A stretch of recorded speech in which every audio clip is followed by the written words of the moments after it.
Salut à tous. Pour ce qui est du bricolage de matos de sport, eh bien, voici une nouvelle planche qui vient s'ajouter euh, à l'ancienne planche Mesonicotetis. Oui, c'est comme ça qu'elle s'appelle, cette planche. Depuis que je m'en sers, donc je m'en suis servi depuis donc 2000, fin 2009, hein, ça remonte à la deuxième moitié de 2009, eh bien je l'appelle ainsi. Voilà, voilà. Donc le Mesonicotetis, c'est non pas le calmar géant, mais le calmar colossal.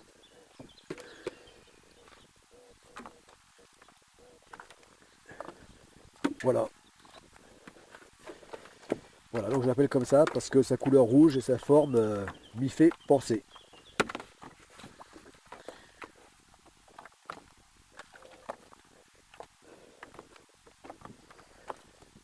Pas la taille, parce que bien que là on soit déjà dans une très très grande taille de calmar, euh, là ça correspondrait à un petit, à un enfant calmar colossal,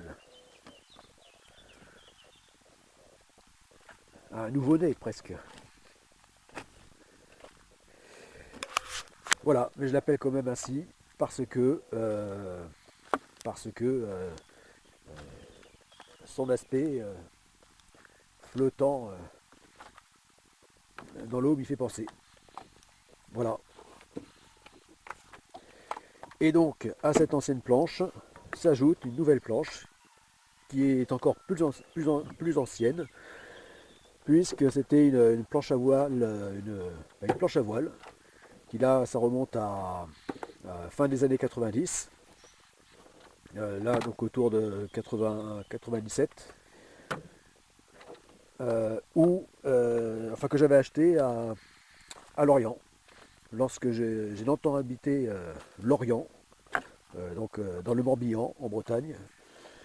Voilà, puisque Lorient était mon port d'attache. Enfin, déjà pour le service militaire, donc,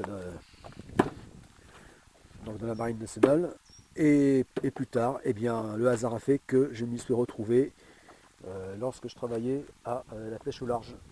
La pêche au large et la grande pêche. Et à ce moment-là, eh bien, j'ai longtemps habité cette ville, Lorient. Euh,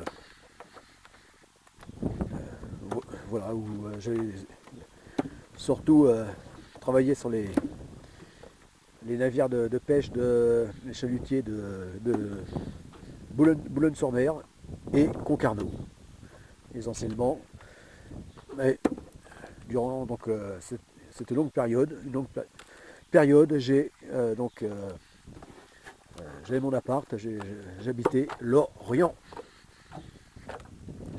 Et voilà, et donc c'est entre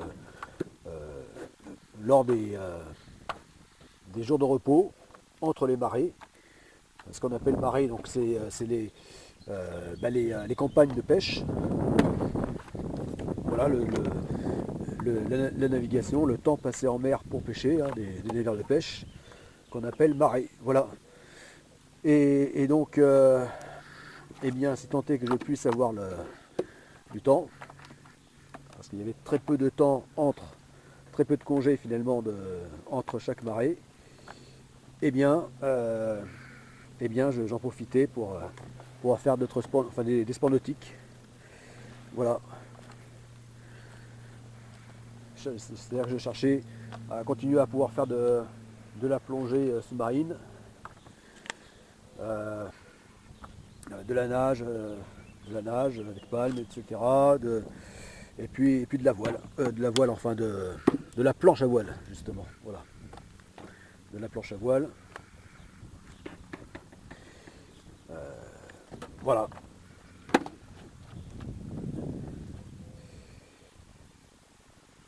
Voilà un petit peu de voiles légères aussi, genre sur les,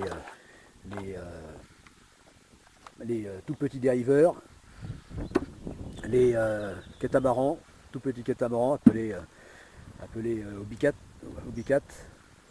par exemple. Bon, enfin voilà quoi. Donc je cherchais à faire ces divers sports nautiques entre les marées. Et notamment, donc, pour avoir, enfin, indépendamment donc d'être dans un club ou de structure associative, eh bien, donc j'avais acheté cette planche à voile pour pouvoir faire donc de la planche à voile. Voilà. En plus, c'était un très beau site. Hein, c'était parmi les plus beaux sites de France. Hein, donc, le littoral donc du Morbihan. Voilà, donc de Lorient, Concarneau, etc. Voilà, donc superbe site pour pratiquer du sport nautique. Et voilà, c'est pour ça donc que j'avais acheté cette planche à voile, mais sans finalement m'en être beaucoup servi, puisque justement trop peu de temps entre les périodes d'embarquement. Voilà. Et voilà, et donc finalement, bien, voilà, je m'en suis pas servi tant que ça. Et par la suite, donc, après avoir déménagé, m'être installé en Aquitaine, hein, dans le sud-ouest, là j'ai même plus du tout eu l'occasion de m'en servir, ne me trouvant plus à proximité donc du littoral. Voilà.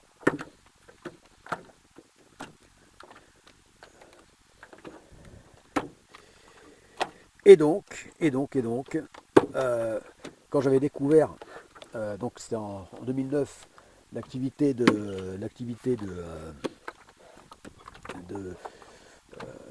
enfin l'existence donc de sauvetage côtier sportif et du paddleboard de longue distance, j'ai cherché une planche ne me servant plus de la planche à voile, j'avais eu la fausse bonne idée de découper les bords, de transformer en fait cette planche à voile donc en que j'avais acheté neuve à l'époque pour la découper sur les côtés, on voit là, pour la transformer en planche de paddleboard. Voilà. Oui, parce que à la base, les planches à voile n'ayant rien à voir avec les planches de paddleboard ou de stand-up paddle, ou même de stand-up paddle, était beaucoup trop large pour ce type d'activité. Et donc j'avais coupé à la largeur, voilà, la largeur, donc juste ce qu'il faut pour ne pas être trop large. Voilà.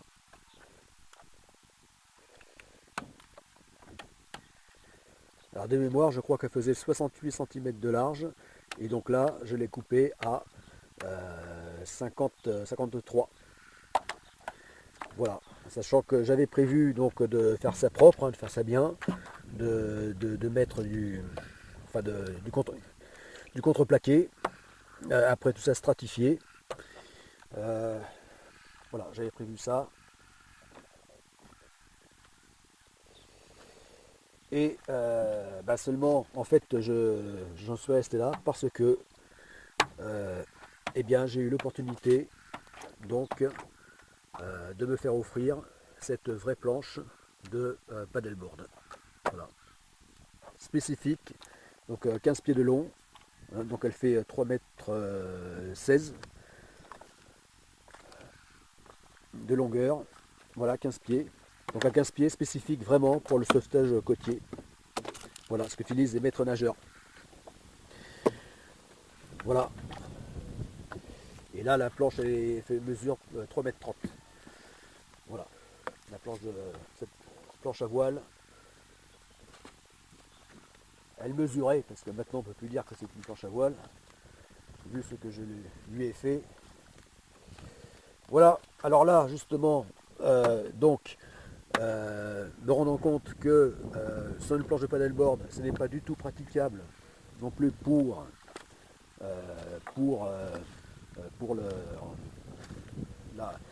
s'en servir comme planche de stand-up paddle. Enfin, pas du tout. En tout cas, c'est trop casse-gueule. Je n'y arrive pas dans ce mini bassin. Bon, je réessayerai dans un plan d'eau plus large. Mais je pense que c'est mal barré. Je crois que j'aurais intérêt à me procurer une véritable planche de stand-up paddle pour faire du stand-up paddle. Voilà. Alors je me disais pourquoi pas récupérer celle-ci, puisque mais c'est pareil, ça ne collera pas du tout pour le stand-up paddle. Même si elle me paraît plus stable pour se maintenir debout que la planche de stand-up paddle, que la planche de paddleboard, ou qui ne sont pas conçues pour qu'on se tienne debout. Voilà. Même si on arrive facilement à se tenir debout lorsqu'on est familiarisé avec ce genre d'équipement, les paddleboards ne sont quand même pas prévus pour ça.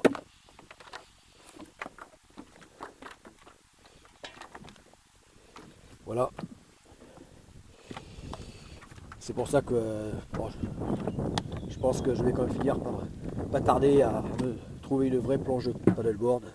Ce sera plus simple finalement. Voilà. Voilà, quoi que je fasse de celle-ci. Voilà.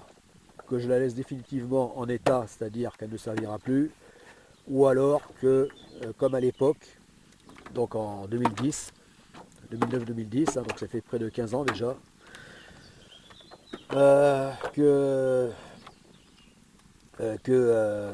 bon, eh bien je rénove, hein, je reconvertis celle-ci de façon propre, voilà, pour quand même, parce que c'est dommage d'avoir investi dans une bonne planche comme ça. En plus c'est une bonne planche, hein, pour qu'elle finisse de cette manière. Donc autant reprendre cette idée, donc de la reconvertir. Voilà.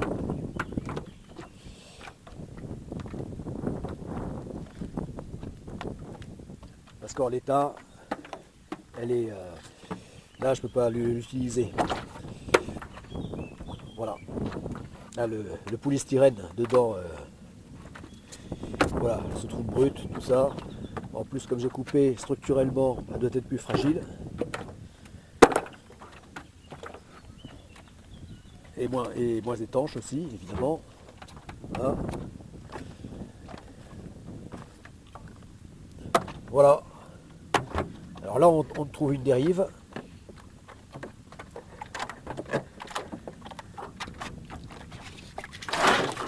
Voilà, ça dérive. Que l'on voit ici. Voilà. Bon, je la montrerai plus tard en la sortant. Voilà, parce que là c'est une dérive qui pivote sur son axe, exactement de la même manière que ça sera sur Godesarc 1, le petit voilier océanique de 10 mètres, au fond là, en construction, qui lui est un dériveur intégral et donc aura une dérive comme celle-ci. Ce type de dérive.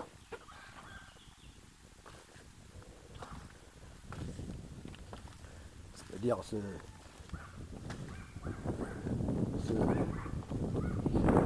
rétractant puisse baisser et relever donc, sur son axe. Voilà. Voilà, donc là, j'ai essayé de monter dessus. J'ai pas insisté. Surtout qu'en plus, là, avec le fait que le stratifié est à nu, eh bien, c'est assez coupant. Et donc, elle risque en plus d'abîmer la piscine, d'abîmer le liner. Donc, c'est pas la peine d'insister. Tant pis, je verrai ça plus tard.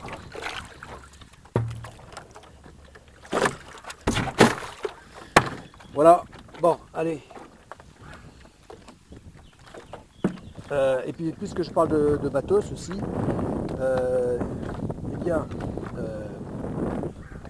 je me suis rendu compte que avant de remplir la piscine, je n'ai pas suffisamment tiré le fond, bien aplani le fond, c'est-à-dire enlever tout pli, hein, le moindre pli.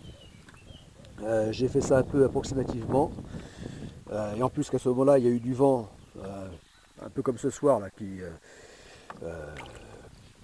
vent quoi, qui m'ont un peu défait là, soufflé le liner, et du coup une fois que quand j'ai rempli, eh bien ça a laissé des pliures, voilà, qui sont impossibles avec la masse, hein, le poids de l'eau, donc à remettre en place. Là il n'est plus question de tirer le fond. Là c'est devenu impossible évidemment avec les tonnes d'eau dessus, là ce n'est vraiment plus possible avec la pression. Voilà, bah, tant pis, hein. J'espère que ça ne sera pas préjudiciable à la toile du liner. Bon, a priori je pense pas, mais voilà, donc on sent ces petits replis au fond qui sont devenus donc impossibles à enlever. Voilà.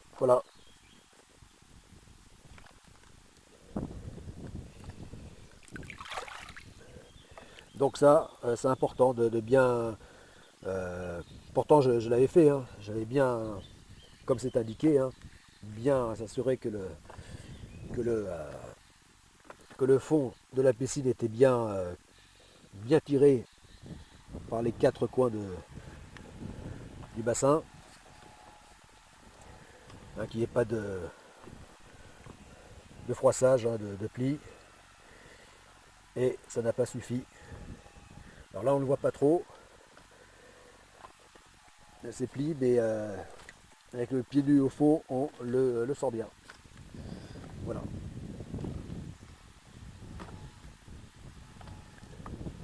Bon allez, assez parlé.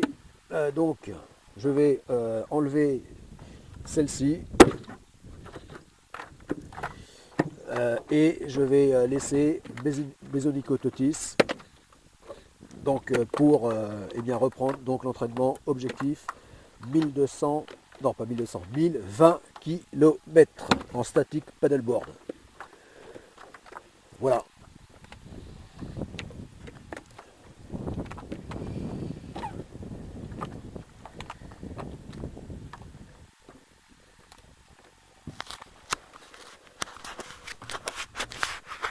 Bon et bien,